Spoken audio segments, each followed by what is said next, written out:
responsibility of being privatized? Privatizing the airport, a sensitive area getting privatized. Will anybody trust them? Coming to legal aspects, government is no more in private airports. Government has no issues. Government has no worries about the airport, whatever is going on. Okay. So what happens if illegal activity is taken in private airports? Who is taking the guarantee? You don't have proper security. Government CISFs are not there. Whom to trust? With this, I would like to conclude. Before thinking of privatization airports, think of the other factors, the other legal aspects, the other security factors. And that's all for today. Thank you. Thank you, Saliva. And I know Gen 2 is going to give a big round of applause because they're waiting for their. Anyway, show me Chakravarti.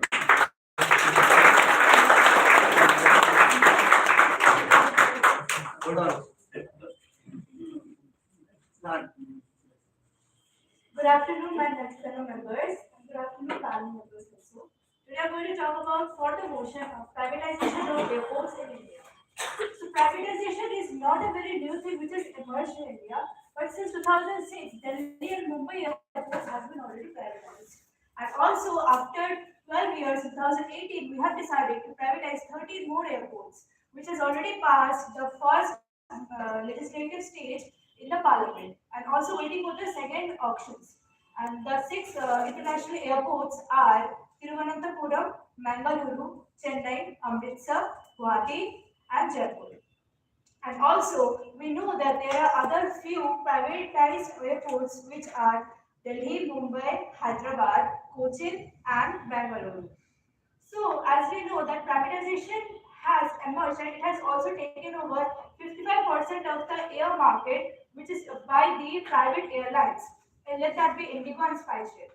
So those have taken over and they have been emerged in other international airports, which has created a very huge reputation of India over in other states and in other countries as well. If we go back to 2 decades and then if we see about the 90s side, then we have to see that because of the Air India, a lot of terrorism and hijacking has been there, which has caused a very huge loss of tourism, economy, and also a threat to the country. But what if it is privatized? It would be there. There would be, but a little less of it. So now what it is happening is that even if we talk about is it privatization a legal thing? So under the Aircraft Act 1937, it is legally said that, and also in tenets of Chicago Convention, it has been said that any state government, any other corporate companies, and any individual can own a company, or maybe an airlines and also the airports, which could be run by them if they are legally approved. So it is legally said that under the tenets of airports, are they very blessing in the security thing? No, they are not. What about the infrastructure? If we talk about the Delhi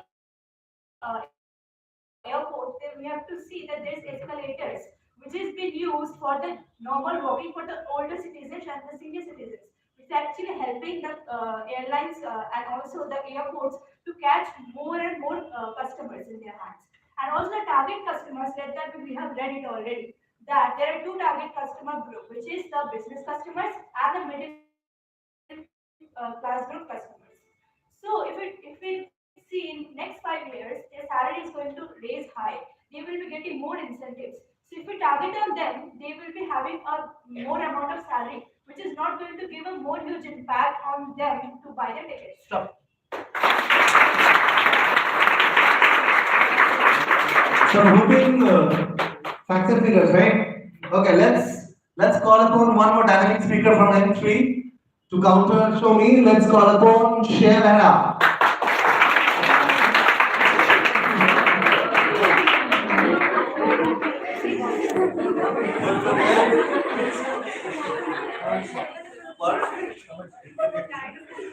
Shreya, you can start. I wish you all a very good afternoon. I'm going to talk about today's topic, privatization of airports. My name is Shravina and I'm going to talk about the negative sides as I am against it. The major drawbacks of privatization airports in India include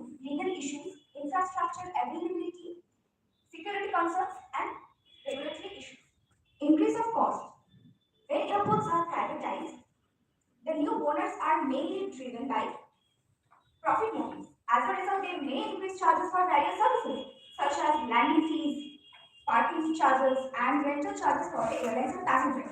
This can lead increased charges for the airlines and ultimately for the passengers.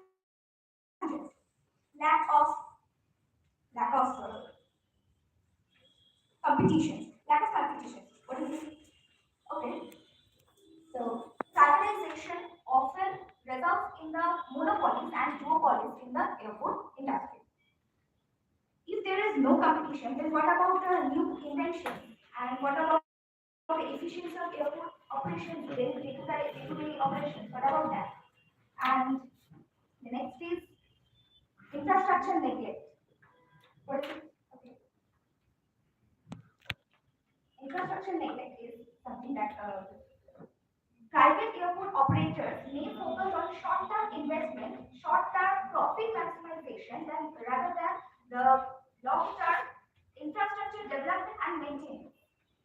These unions asserted that selling airport assets to a short-term cash injection to the treasury is a very big mistake. Why? This can lead to underinvestment and in critical infrastructures like runways, terminals, and airport and air traffic control systems. Efficiency is always there, and the reduced accessibility. Private airport operators may prioritize profitability over accessibility, where there is the questioning of security, questioning of job security. Okay, what about job security? When a company is getting privatized, they can implement new cost-cutting machinery. And when a company or when a sector is under government, then I don't believe it in under government, then the people from lower caste, they can get a chance, they can get a big chance of getting job that the private company, they doesn't look at it. And there will be some financial risk also if a company getting privatized. There will be more liabilities, and who will Stop. take liability? Thank you, Shreya. Thank you, Shreya. Let's call up on stage Miss Ritika De.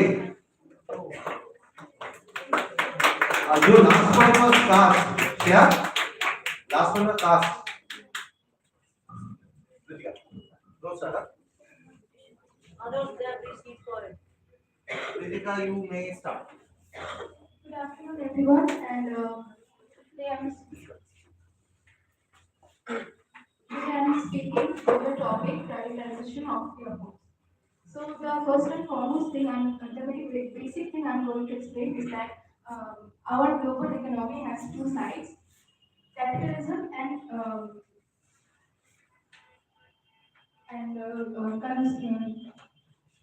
consumerism. So capitalism, privatization is a part of capitalism,